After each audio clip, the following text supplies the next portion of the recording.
dream is dead. But if I get elected president, I will bring it back bigger and better and stronger than ever before, and we will make America great again. Thank you. Thank you very much. 2016, year of the snake. It's time for a change in the White House, y'all. Liberty. Bring it.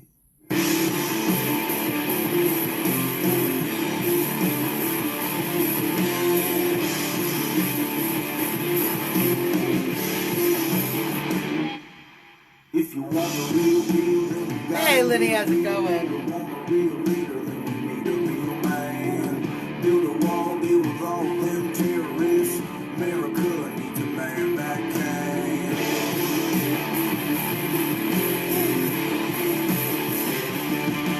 If you want to feel safe in your own backyard, Just doing our share show like we do.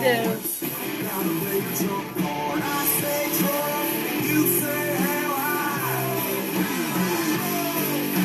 When I say Trump, you say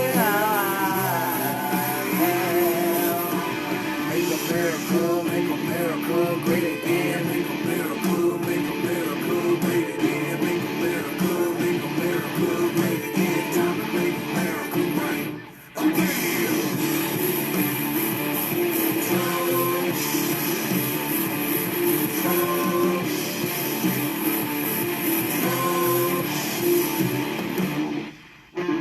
Hillary, are you freaking kidding me? Clinton, Socialist, Sanders, that freaking Flanders, Army Rangers and the Navy SEALs, all stand strong with the art of the deal.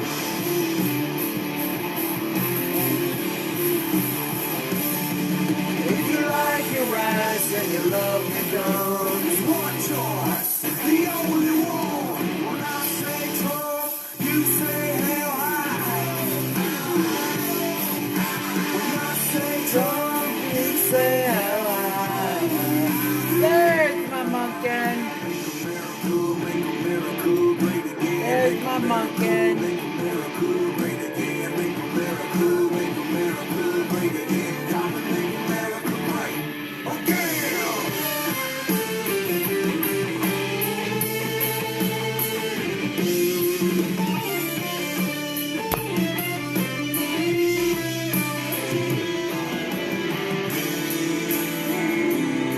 Are you a real patriot of the USA?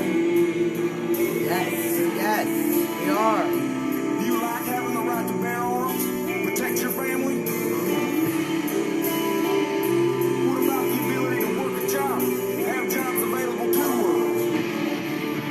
You know who we need? This name starts with a D and ends with a Trump. Say come on. Trump.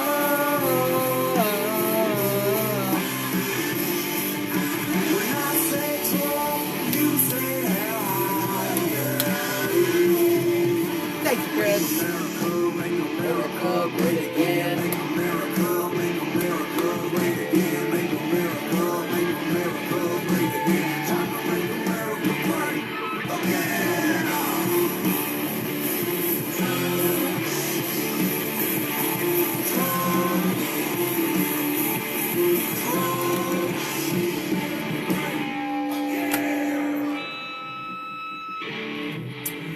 Hello, everyone. Welcome to the show. You are watching the one and only Trump Talk US live in DC with Suzzanne Monk. We are 8 minutes away from our nation's beautiful capital. We're about 13 minutes away on an overcast day here in beautiful Washington, D.C. from our president's, White House President Donald J. Trump. We are broadcasting here on this fine Saturday on the Political Storm site. Now, just a little FYI. Facebook is suppressing the political storm because they don't like the kind of news stories and articles that are being published by this right-leaning pro-Trump organization. This is why we see nobody in the room here today. And we literally, if you go to the Facebook page, it says, this is what we're dealing with, hopefully, yes. Limits have been placed on political storm. Stories from your page are not being shown in newsfeed. This could be due to activities from your page that don't comply with Facebook policies. This limit is temporary and expires Wednesday, October 16th. Now, when you click on Learn More, they don't tell you what more. They don't tell you what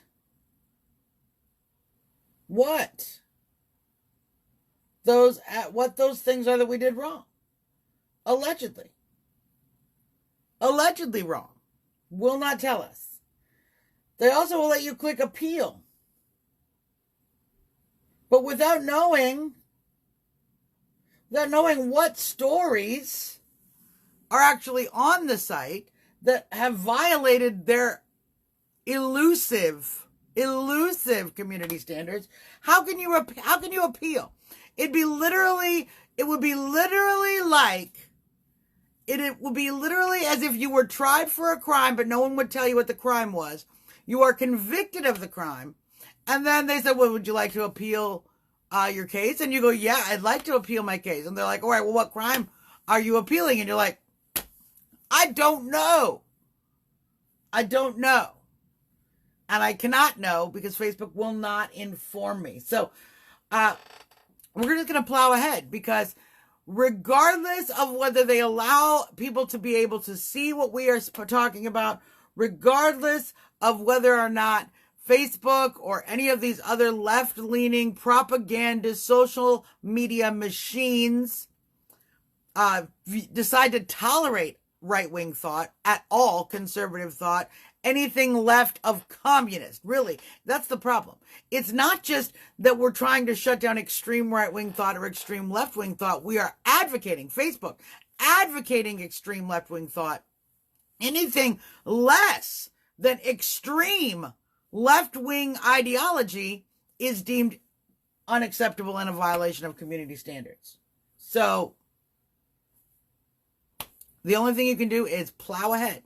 And that's what we're going to do today. We're going to plow ahead. And I don't care how big or little that little number gets at the top, Zuckerberg. I want to thank, of course, our sponsor, SendMeg.com. If you are in the New England, New York, Ohio, or Ontario area, if you have any kind of delivery needs in that region, in the Northeast region at all, you want to use SendMeg.com because she's going to be able to provide you, 1, better service, 2, better prices, all of the specialization you need for any kind of delivery, whether it be perishable, biological, industrial, chemical, all of those things. She's going to be able to provide you access to that, including TSA certification if you got to get it on a plane, wide load certification. She's able to facilitate wide loads, whatever you got to do.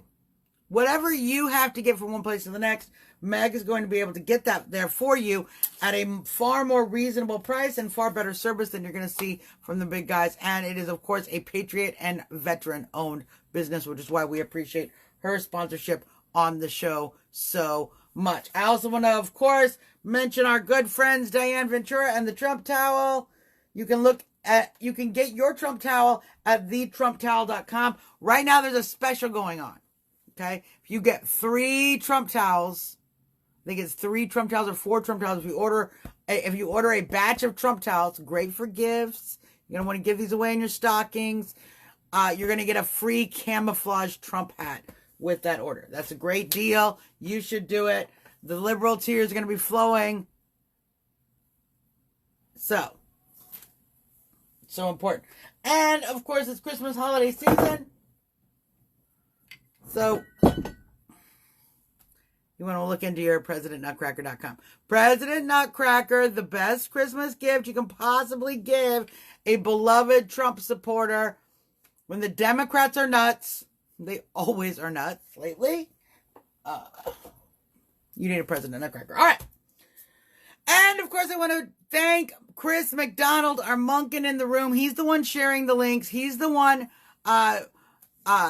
greeting all the patriots. He does great work on our main page, bouncing trolls, keeping all of the machines running in the background. so that I can deliver the news. And I appreciate you so much, Chris. 100%. That is my patriot brother right there. And a great example, by the way. You know, we're constantly making fun. We're constantly mocking our keyboard warriors. I don't mock my keyboard warriors. If you're actually a keyboard warrior, I love you. You know who I mock? Our keyboard players.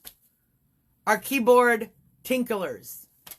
You know, the folks who get in on the keyboard and just do like a little bit and then they don't. Chris works his butt off behind that computer every single day, representing several shows, supporting several live podcasts, spreading messages, sharing posts for many patriots, not just me. I watch. I know what you do, Chris. I see all the good work you're doing.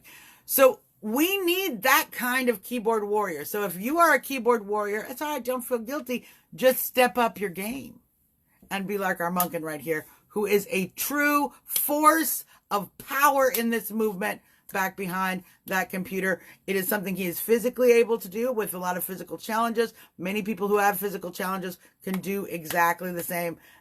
But you got a high bar to meet up because my Monkin is certainly one of the best keyboard warriors this movement has ever seen. And I love you so much, Chris. And everybody should know what great work you do and should mimic the level of work and commitment to this movement that you have, even behind the keyboard.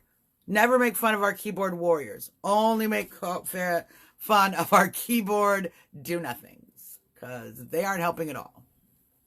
Okay, let's talk about the news. I want to, of course, mention that Shepard Smith is out. We're starting to find out more and more why Shepard Smith is out and how his outing occurred. Reports are saying that he was actually escorted out of the building that day. As we know, there was no prior indication that Shepard Smith would be leaving Fox News. It was an announcement he made somewhat stunningly on air just this week. There you go. Lee Michael, let me share this. Shameless plug. No shame, ever. Here's my keyboard warrior effort. Life in the MAGA lane. Life in the MAGA lane. And Lee also.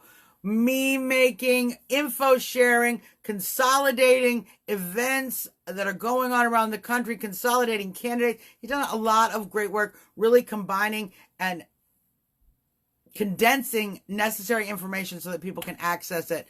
I don't know what a lot of people would do without you doing that, because we'd be all searching around, wondering, and not knowing what to do. So, yes, and see Chris McDonald with the types with one finger. Yes, Rich, they are viciously shadow banning me today. Vicious.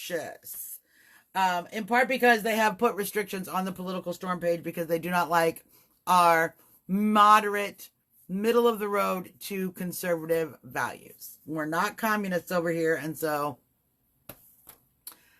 that's what you get. That's what you get for not being communists in today's pinko social media world. So what it looks like has, and we're going to probably find more over the next few days, what looks like has happened with Shepard Smith is some pretty big deal.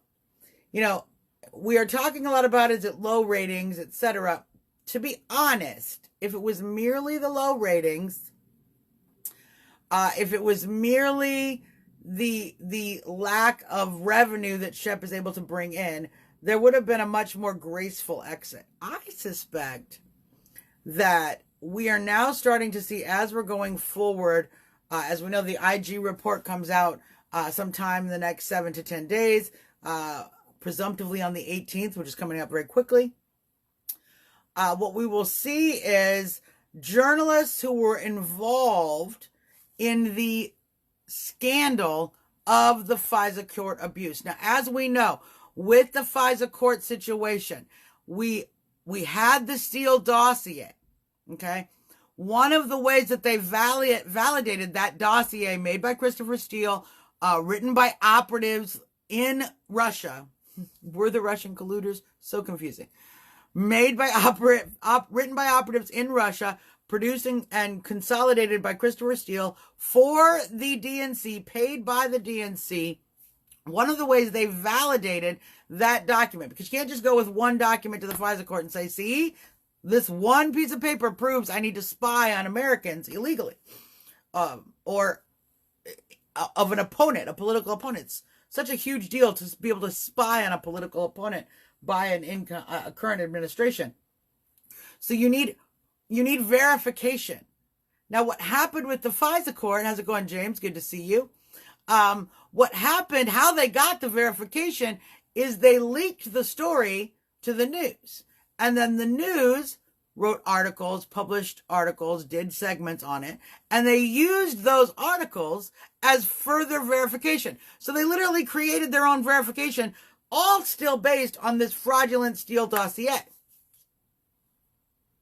Now, is the outing of Shep Smith part of this ongoing investigation? Is it part of the dragnet that we see happening when it comes to finding out who in the journalism community was instrumental at creating this false verification of this story, of the Christopher Steele dossier story? How's it going, Bowden?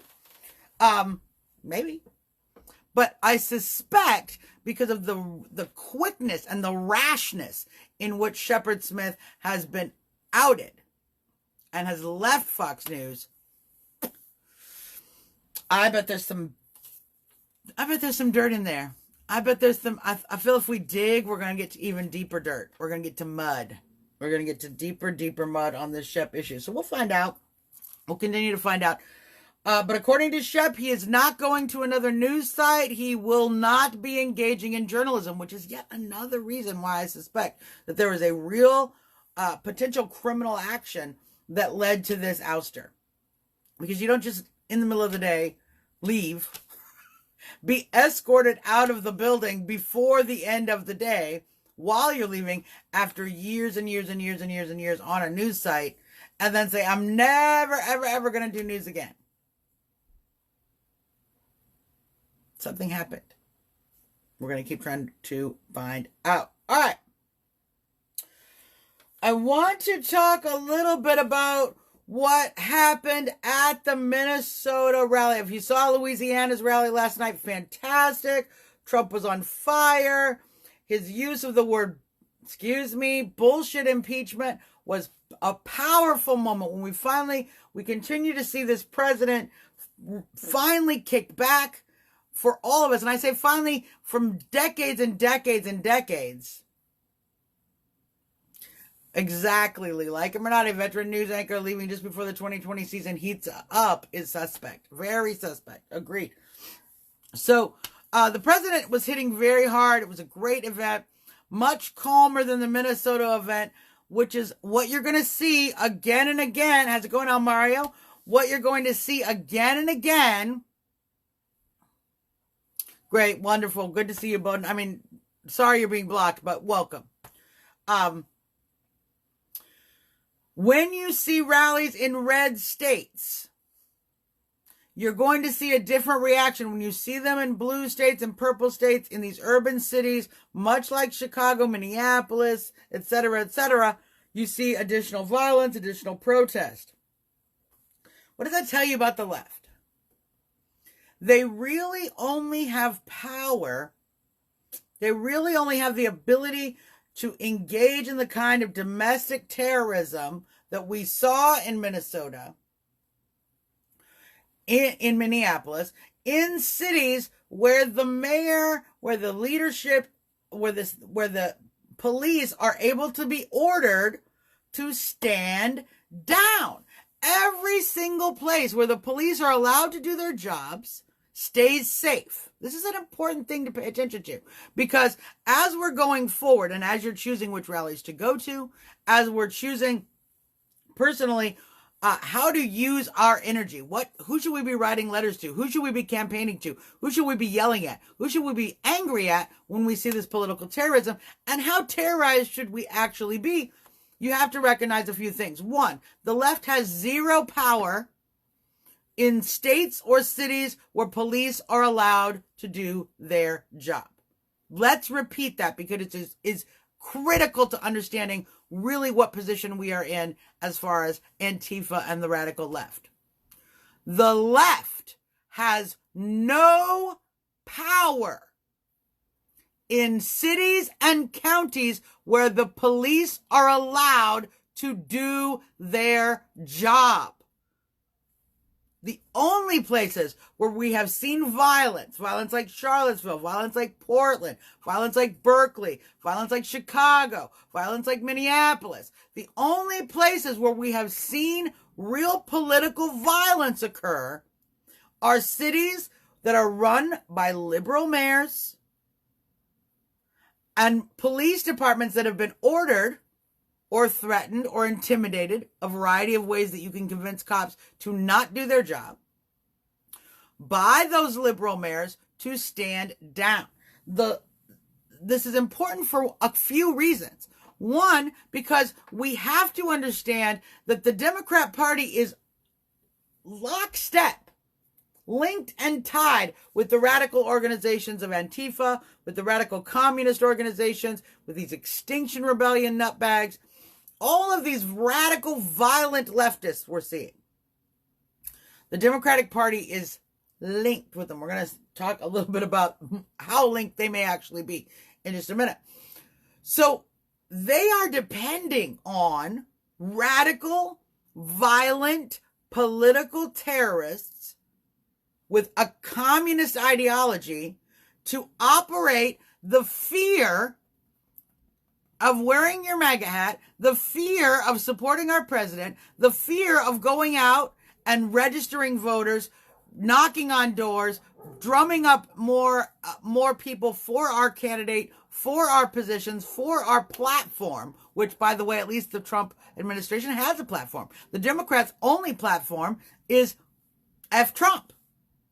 And that platform is the exact same agenda that we see from the folks throwing urine and feces on cops and on citizens, physically assaulting citizens. That same agenda goes all the way up to Nancy Pelosi sitting over here in the Capitol building as Speaker of the House. It's the same organization. It's the same ideology. It's the same violent intention. They have no capacity to do anything but terrorize you. So, the reason we talk about that is, one, we don't need to fear nearly as much literally being out in our MAGA hats. We need to, of course, look at whatever city the rally is in. If it's a red city, if it's a red state, you see Alabama was a very peaceful, wonderful rally. Only 2 protesters, and they were removed so very quickly. You see something different when you see the more blue cities. We need to not internalize what happened in Minneapolis nearly as much as we should internalize what happened in Louisiana and what happens inside. And even places like Minneapolis, where there's love, there's compassion, there's a unification, and there's thousands and thousands and thousands, 20,000 inside, 25,000 outside the Minneapolis rally watching the event. So, terrorism works because we get scared. And so they're going to continue to try to find those locations where President Trump is in a purple area and terrorize us with this violence. The Democrats are going to participate with that. Now, we saw them participate with that in Chicago at the Chicago Trump rally riot that happened in 2016. Luis Gutierrez was there. Bill Ayers was there. We had radical operatives from the left. We saw with the Project Veritas videos that Bob Creamer, who is the husband of Representative Jan Schakowsky from Illinois, who literally was the organization who paid individuals to instigate violence, caught on camera admitting that they paid individuals to instigate violence at Trump rallies. We've seen the exact same thing happen in nearly every single situation, including here at the Minneapolis rally, where you can look through the Craigslist, you can see the ads for people to stop the hate. $15, $16, $20 an hour. They are paying individuals to show up and protest. Which begs the question, are they paying individuals more if they are willing to be violent? I suspect yes. And therein lies a significant problem. Now, we're going to see more rallies in purple states because the president has called every state a battleground. We are fighting in Minnesota. We are fighting in Michigan. We are fighting everywhere. He's even going back to Chicago, going back to Illinois, and he's going to be speaking in front of a police officers event, as well as doing a fundraising luncheon there in Chicago. So, yes, I know, Barbara. It's beating us up today. Zuckerberg is very mad at your girl today. Probably because they don't want me actually telling you what I'm telling you right now, which is the Democrats are intimately linked and dependent upon the political terrorism that Antifa and the communist radical left are imposing on this country. So we're going to see more of that. But we're going to need to not allow it to be emotionally frightening. That's what they want. We need to remember all of the goodness that happens when you go to a state that isn't run by these radical liberal mayors. Now, how linked, how connected is the Democratic Party to radical leftist violence? Well, I've mentioned the Bob Creamer democracy partners, democracy. I forget.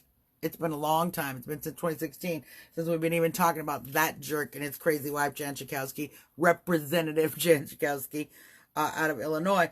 But we have a lot of people, I've seen some very interesting pictures, who are suggesting that Ilhan Omar and her new boyfriend, which, by the way, she seems to be having some marital troubles because despite being alleged devout Muslim who wears her head covering, wears her headscarf, is constantly touting her love for Islam and Sharia, she's kind of a hoe. She kind of sleeps around, is all I'm saying. She kind of sleeps around. Yes, Lee, they've been openly calling for political violence. Bob Creamer and Democracy Partners suggested they may actually have been paying for that violence. We've seen that repeatedly as well.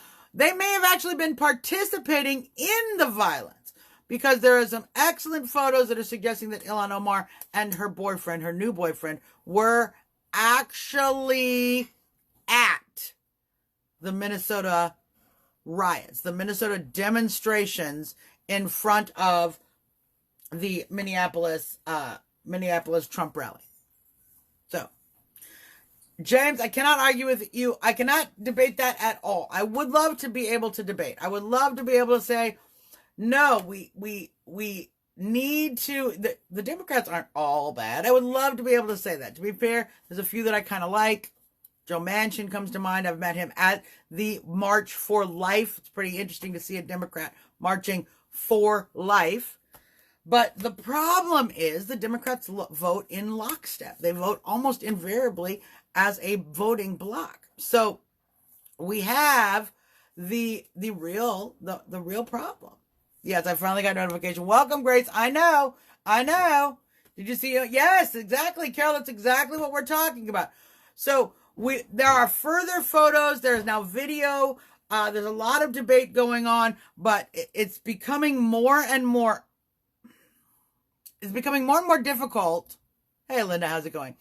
It's becoming more and more difficult to reject the idea that that was her and her boyfriend, her new boyfriend, the same man we've seen her in the halls of Congress with in other footage. So, like the Chicago rally with Luis Gutierrez, Representative Gutierrez, with Bill Ayers, with Jan Schakowsky, with Elizabeth Warren, Bernie Sanders holding an event just less than a mile from the event. You saw Dick Durbin. You saw radical leftists, unfortunately holding office in the state of Illinois, who openly advocated coming down and protesting, a protest that we know now turned violent, attacked civilians, attacked police officers, attacked vehicles. The same thing we're seeing in Minneapolis. We're lucky to have possibly gotten a picture of Ilhan Omar, but who else? Who else was there? And who paid for those individuals to be here? Who is running these ads on Craigslist to pay people to, quote, stop the hate? Who is paying these individuals? Now, in previous times, we've actually tried to get signed up to work for these individuals just so we can out them, but they're very suspicious, and we actually went to the location where they said to sign up. There was literally no one there. Literally no one there. So they may be a little bit savvy when it comes to us being able to infiltrate their organizations and find out exactly who is paying these individuals. But I want to encourage, of course, the safest and bravest of patriots. You must be safe. You must be brave. You must be careful. But if you are seeing these advertisements, start to take a look at the rallies coming up for President Trump. Look in that area. Keep searching. In fact, you can search Craigslist probably nationally for keywords such as stop the hate.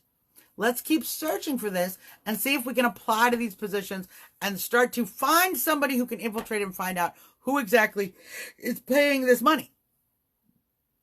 Because I think this is something that needs to be outed.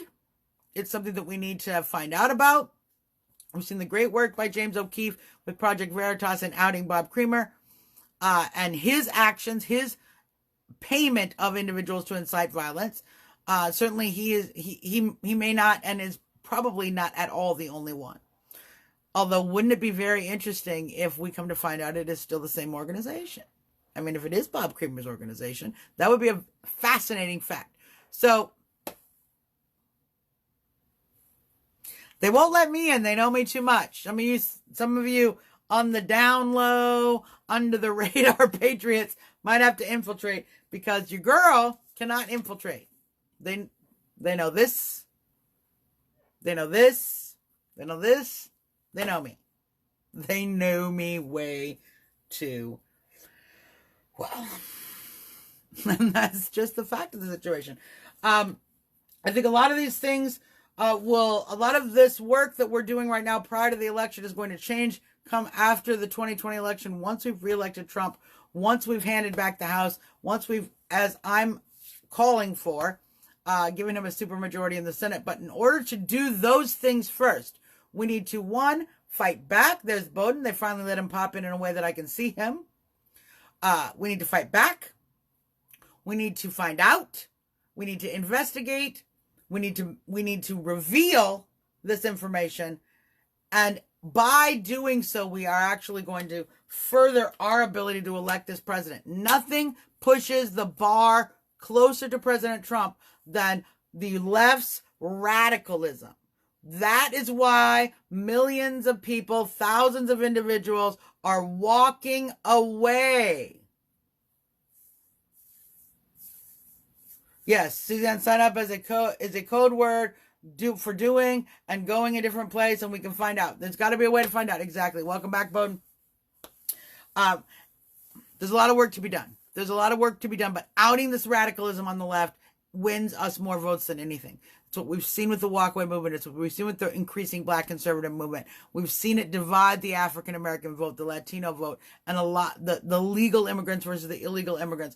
A lot of what is pushing the moderate Democrats, independents, light conservatives, a lot of what is pushing those folks who might have had an iffy, I vote on both sides of the aisle attitude. A lot of what's pushing them to be vehement Trump supporters like ourselves is watching the radicalization of the left, watching the violence of the left, watching what the left will tolerate and what our Democrat politicians will refuse to disavow.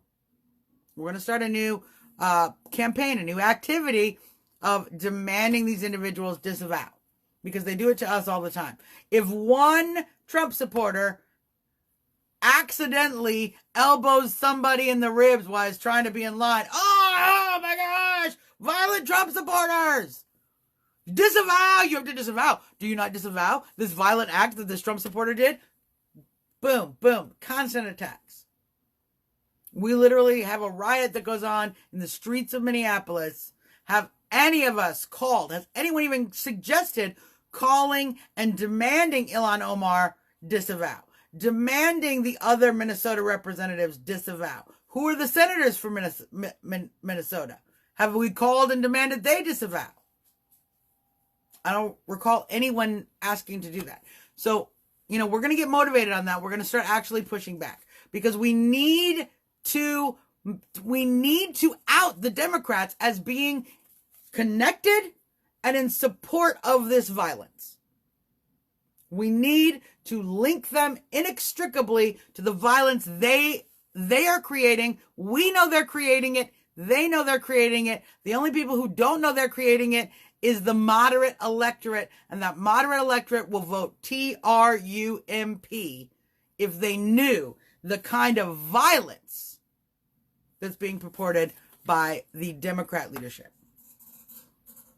Unbelievable. Unbelievable. All right. So, we're going to find out more about Omar. Was it Omar? Is it Omar? We'll see. We'll see. Maybe she has an alibi. I haven't seen an alibi yet. All right.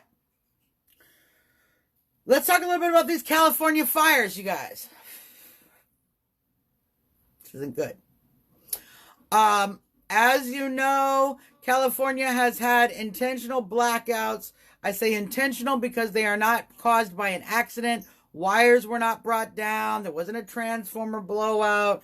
There wasn't some other mechanical reason for these power outages. The PG&E, the electrical company in California, intentionally shut down the power to over 500,000 homes, over 2 million customers, because they were afraid of 20 to 30 mile an hour winds might blow branches on their decaying electrical lines, thus starting wildfires. So, what that means is, rather than going out and actually investigating the lines, clearing the branches back from those areas, and preventing the fires, what PG&E has decided to do every time we get threats of 20 to 30 miles an hour of wind, we're just going to shut off the power to everybody. Now, that action already has cost a man his life, someone who is dependent on medical equipment for his to breathe. The power being shut off actually caused him to lose his life. He died in the process. It has also not stopped the wildfires. The wildfires actually still continued. So we now have over 4,700 acres of wildfire burning in California. As you know, there's usually some kind of wildfire going on in California, but what we are certainly seeing is that the power being out did not prevent that in any way. Now, here's some additional concerns that I wanted to mention. One, all of the families that have had solar panels put on their homes, their power is still out. Absolutely zero of these solar panels, unless you installed it yourself with a battery system in place on site to store the power. None of these solar panel systems are actually storing power in your house. And so none of them are working. How's it going, Jenna? None of them are working now that the power is out. In fact, what it appears is that PG&E actually put solar panels on everyone's roofs, subsidized the solar panels of everyone's roofs, in order to have a basic power generator on your house, to turn your house into a power generator for them. The power that is generated on the solar panels in your house in California goes back into the grid, into the power company. You are literally supplying power. Give me a second. I'm closing the door, honey, because you're super loud. I can't even close the door because I don't know. Okay. All right, let's see if that's a little better.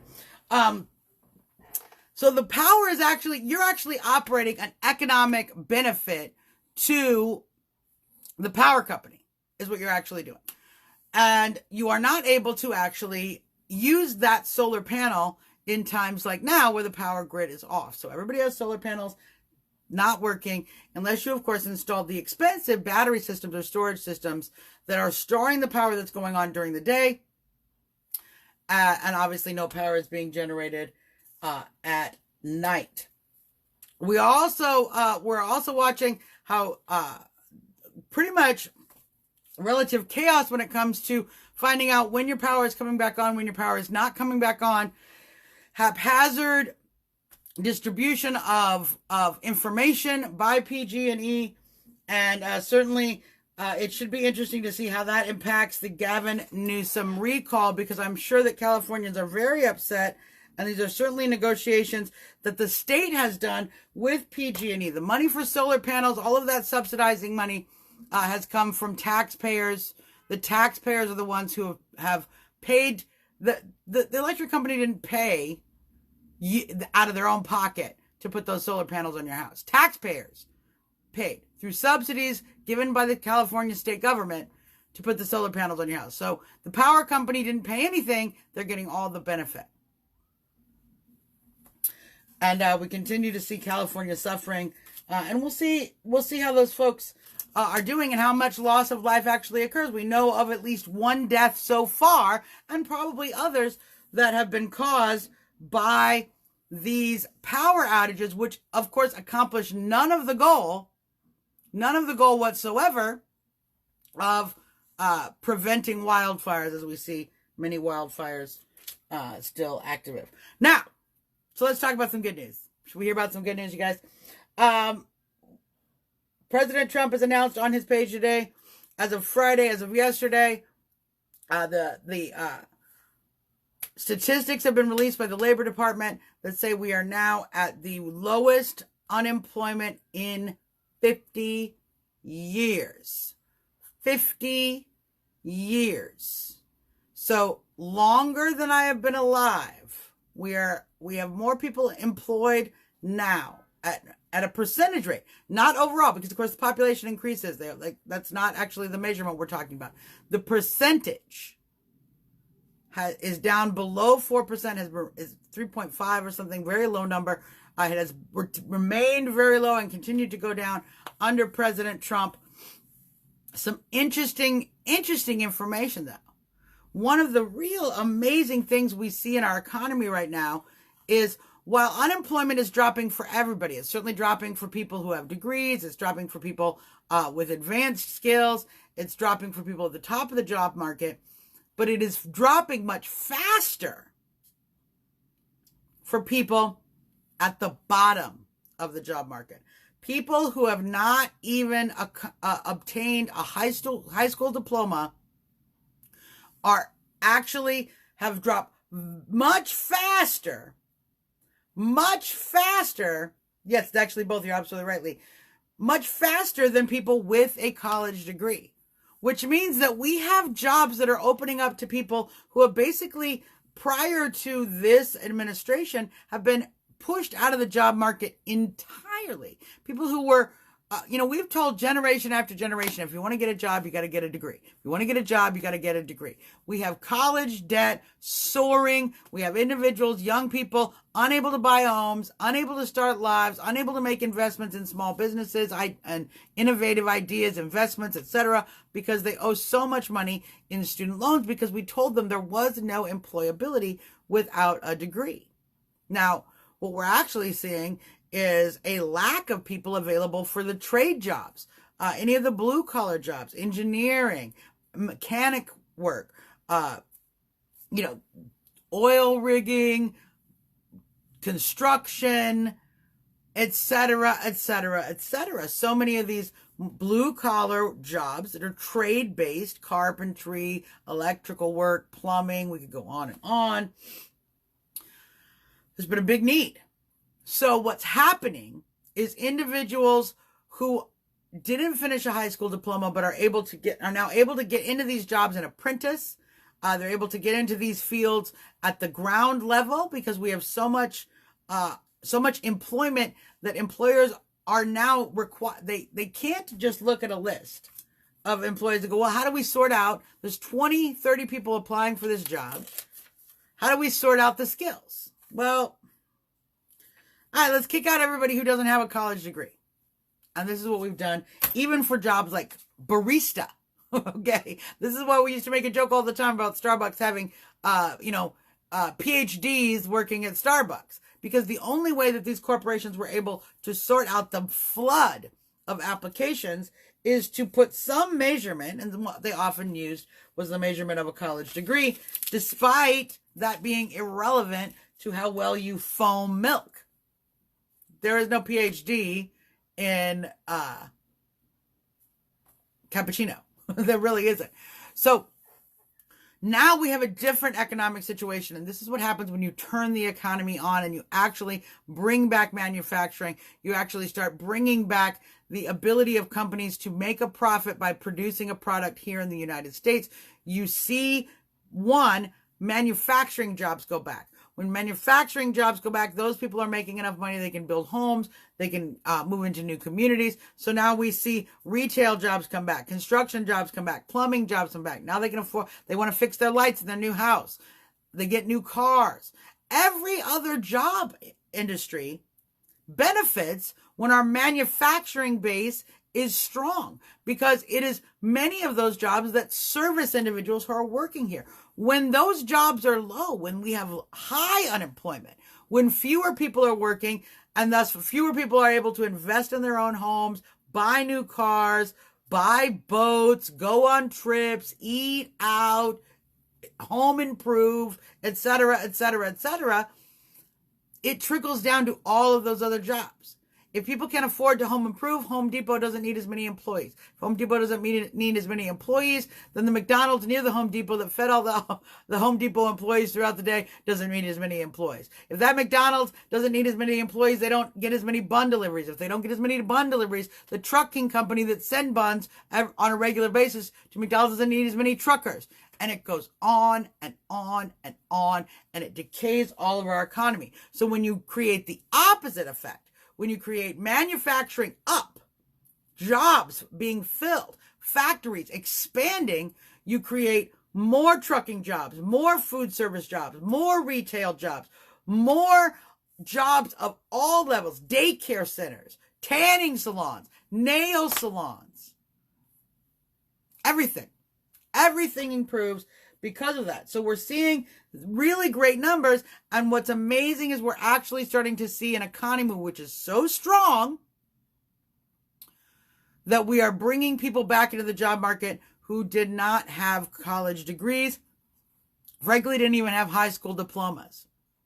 And this is an amazing piece of news, because what that's actually allowing people to do is to start developing the skills that are going to go on their resume, that are going to be able to keep them in a job for decades and decades and decades to come. The problem really becomes when you can't even get started, when you can't get your foot in the door, and record low employment, record high unemployment, decimating our manufacturing base, sending all of that overseas. It has created a couple of generations that have lost the ability to even put their foot in the door. Now these people are able to get their foot back in the door and create ongoing generational financial stability for their family members, for their sons and daughters, who will be able to go to trade schools, get better jobs, have more resources, have more access to improving their life. And it's certainly something that is so amazing. And it's the policies that we've seen by this president, the policies of reducing regulation, the policies of reducing the taxes, the policies of negotiating trade deals, which, let's talk about it a little bit. China and the United States have a preliminary stage 1 trade agreement. Very exciting stuff. The president's been working so very hard on negotiating with China, because China is one of our largest trading partners. It's an economic force in the world, and it has certainly been an exploitive economic force in the world for decades and decades, increasingly exploitive. This new agreement will stave off the upcoming tariffs. The bears on the market are a little concerned. Well, it's not getting rid of all the tariffs. Of course not.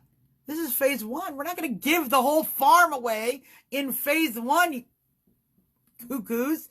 We clearly have to take it step by step. But this agreement does, in fact, increase agricultural purchases by the Chinese about 40 or 50 billion dollars worth of agricultural purchases. We're certainly going to help our farmers who have struggled while we are engaged in these talks. It also has provisions for dealing with intellectual property, for the requirements that China has always had, that if you are a company that's operating in China, that you give over your intellectual information, your intellectual property, your computer information, that you give all that information specifically to China so that they can exploit that and use that, reverse engineer all the technology that we have worked so hard as Americans to develop.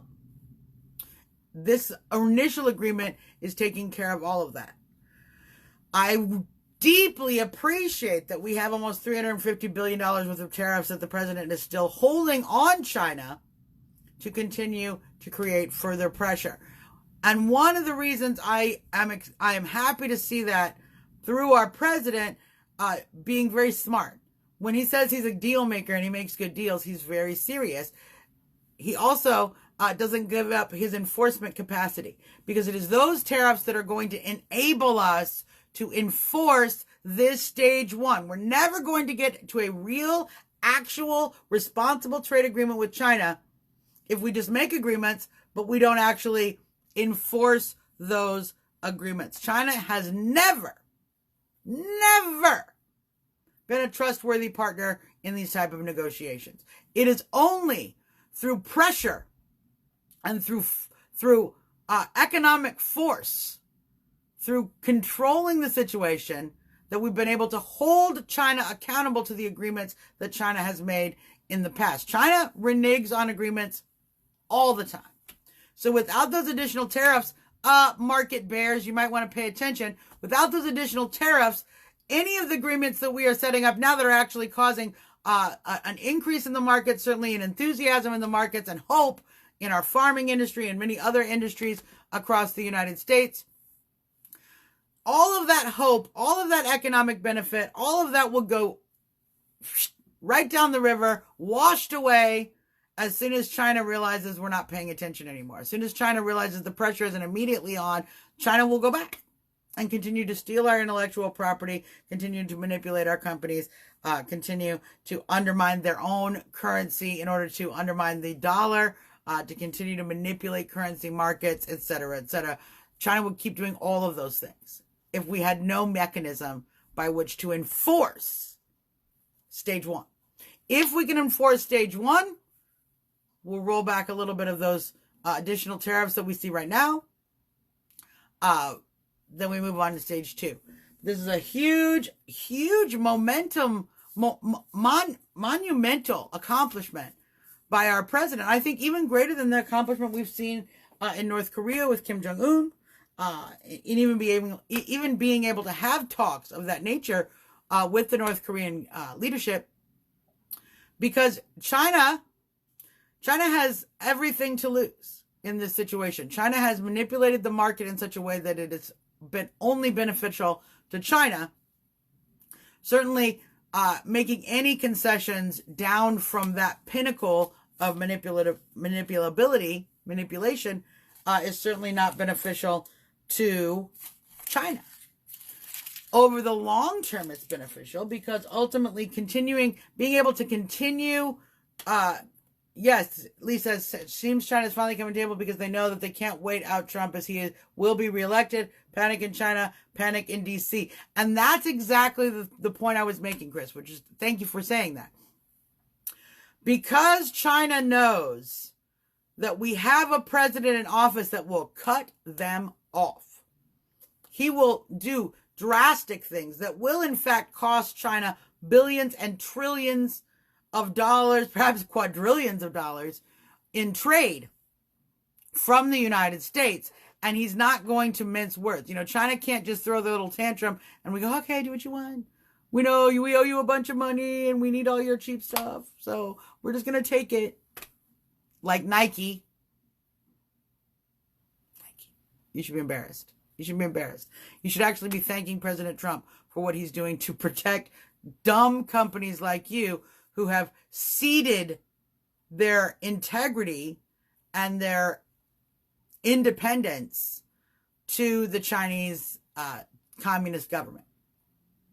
Go ahead and go build factories in China. See what happens when they take over your company. It's ridiculous what we've seen global corporations willing to tolerate from Chinese communism. We finally have a president who is willing to push not just the immediate result, which we've seen even in the past, but the long-term result. It's the only way that China realizes that only by negotiating now will they get the benefit in the future. Every other administration, every other negotiation we've had with China, China could easily see that the best bet is to make a short-term agreement and then just renege on it. Because in the long term, they still have the U.S. in their back pocket. Now we see a situation where the Chinese know we're not in their back pocket.